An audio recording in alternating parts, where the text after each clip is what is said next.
What's up, guys? My name is Rustagi, and today I'm here to teach you everything you need to know about Unit 4 of AP Calculus AB and BC. So now, before I begin, please go to the description right now and get my free AP Calculus AB and BC books, and those books have everything you need to know to get a 5 and an A in your class. So what are you waiting for? Get it right now, immediately, and now let's begin with Unit 4. So Unit 4 starts with some review of straight line motion. So basically, the derivative of position is velocity, and the derivative of velocity is acceleration, which means that the second derivative of position gives you acceleration. Now, you will be asked some questions regarding what direction does an object move in? When is the object speeding up? Well, if your velocity is positive, then the object is moving to the right, and if velocity is negative, then the object is moving to the left, and if velocity is zero, then the object is at rest. And then an object is speeding up whenever the velocity and acceleration have the same signs. Now, all the context that you just learned about, this can be applied to other rates of changes other than motion. This, for example, height. You need to be able to interpret the rate of change for any given scenario. For example, if h of x represents the height, then if h prime of x is positive, then that means the height is increasing. And if h prime of x is negative, then that means the height is decreasing. And then if h double prime of x, which is the second derivative, if that's positive, then that means the rate at which the height is changing is increasing. Now this is very important because this scenarios, right, this can be applied for other contexts other than just motion. For example, I just explained how this can apply to height. Now related rates is basically the most important part of this unit. Now related rates problems, right, you will be asked to relate multiple different rates to each other, and this is an application of the chain rule. And trust me, if you want to master this, practice is the only way, and my book has many scenarios and this video also does, so be sure to watch this video fully and check out my book. Well, I'm going to show you an example right now. What is the rate at which the area of a circle increases, right? The rate at which the area is increasing when the radius is 4 and the radius increases at a rate of 2 meters per second. Well, let's think about this. So we have the variable a, which represents the area, and then we have radius. Well, related rates wants us to relate multiple different rates to each other. So let's think about this. So let's first try to relate the area to the radius. Well, we know that the area of a circle is pi r squared, which means a equals to pi r squared. And then using the chain rule, we know that dA over dt equals to dA over dr times dr over dt. And this is very important because we just related the rate at which the area changes to the rate at which the radius changes, because dA over dt equals to dA over dr times dr over dt. So let's evaluate this expression now.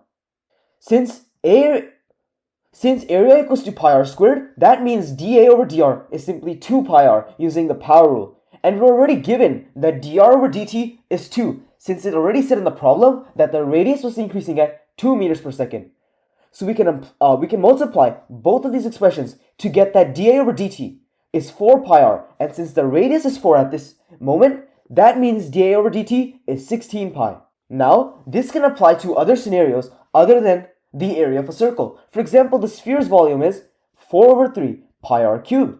So using the chain rule and related rates, we know that dV over dt equals to dV over dr times dr over dt. And this relates the rate at which the volume changes to the rate at which the radius changes.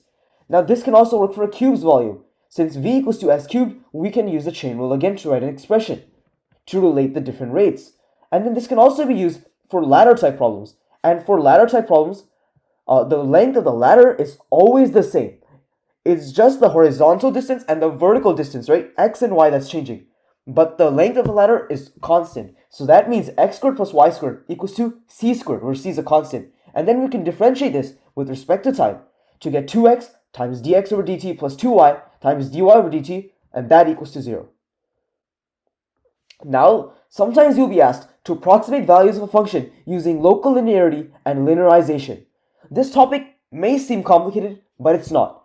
Basically, local linearity and linearization, this means that pretend you have a point, right?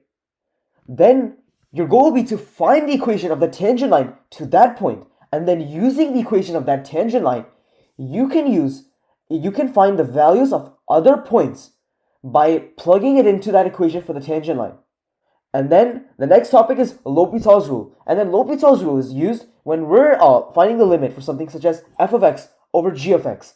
And then if we have an indeterminate form, which is 0 over 0 or infinity over infinity, then L'Hopital's rule says that instead of finding the limit for f of x over g of x, we can separately find the first derivative of f of x and the first derivative of g of x, and then find the limit for f prime of x over g prime of x.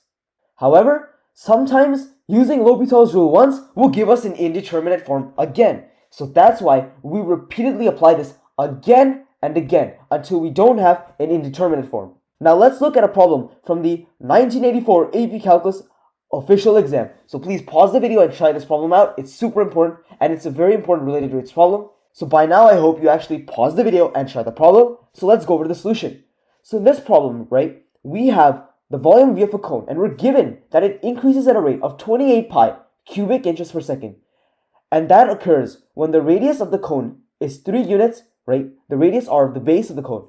And then the volume is 12 pi cubic units, and the radius is increasing at 1/2 units per second. Well, the part A wants us, basically it says that at the instant when the radius of the cone is 3, what is the rate of change of the area of the base? So in this problem, we want to deal with area and radius. And we know that area and radius can be related through the formula A equals to pi r squared. So then using the chain rule and related rates, we know that dA over dt equals to dA over dr times dr over dt. And we already know that dA over dr is 2 pi r because we just differentiate our expression for A. And dr over dt is given to be 1 over 2. We can multiply both of these expressions to find that dA over dt is pi r. And since we're given that the radius at this instant is 3, that means dA over dt equals to 3 pi. Now part B wants us, basically when the radius of the cone is 3 units, at that moment we want to find the rate of change of the height h. Now this is a little more complicated because now we want to relate the radius to the height. Well, we can do this using the formula for volume, because the formula for the volume of a cone involves both radius and height, and we know that the volume is pi r squared times h, the height, over 3. And now we can differentiate this with respect to time to get dv over dt equals to pi over 3. We factor the constant out times the derivative of r squared times h with respect to t. And now we use the product rule. And using the product rule, we get that the derivative of r squared, right, that is 2r times dr over dt, and then we multiply to h, plus now we leave r squared as how it is, and we differentiate h with respect to time, and we just write dh over dt.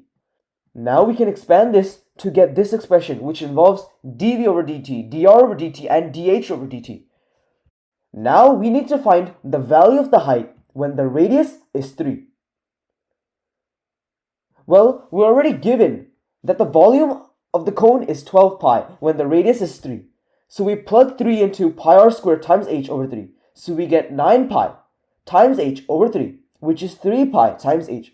And that equals to 12 pi, which means that the height is 4. And now we also know dv over dt, dr over dt, and dh over dt. We can plug in everything we know. For example, dv over dt is 28 pi, the radius is 3, height is 4, dr over dt is 1 over 2. Now after plugging everything in, we can solve for dh over dt to get 8 units per second. And we're done with the problem.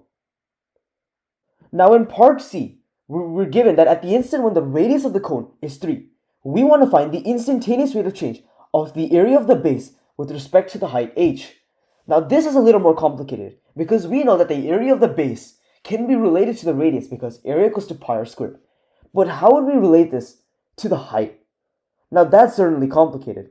However, we're going to use the chain rule again. Using the chain rule, we know that dA over dH, which is the rate at which the area changes with respect to the height, can be written as dA over dt times dt over dH. Now dt over dH is a very weird expression, right? We're used to dH over dt, which is the height, the rate at which the height changes with respect to time. And we can write it in that manner by using division. And this is equivalent to dA over dt divided by dH over dt. And we already found dA over dt and dH over dt. we can plug our expression in for both to find that dA over dt is 3 pi over 8. Now let's look at an example of L'Hopital's rule. The limit as x approaches 0 of 3x squared times cosine of x minus 1. If we directly substitute in 0, we get an indeterminate form of 0 over 0. That's bad. So we use L'Hopital's rule. So we differentiate the numerator to get 6x and we differentiate the denominator to get negative sine of x. Now we again substitute 0 into this expression. But we get 0 over 0 again, which is an indeterminate form. So what do? Well, we apply L'Hopital's rule again. We differentiate 6x now to get 6, and we differentiate minus sine of x to get minus cosine of x. And now we substitute in 0 to get negative 6 for the answer. Now thank you so much for watching this video, and please don't forget to like, share, and subscribe, since that's going to tell me that you guys are truly enjoying and learning from the books and the videos that I've been making for you guys. And don't forget to join the Discord server to meet other hardworking students that are preparing for various competitions and exams such as the AP exams. And also, don't forget to follow the Instagram if you have Instagram to view educational reels and cool animations. And again, thank you so much for watching this video, and I really hope to see you soon back again on this channel.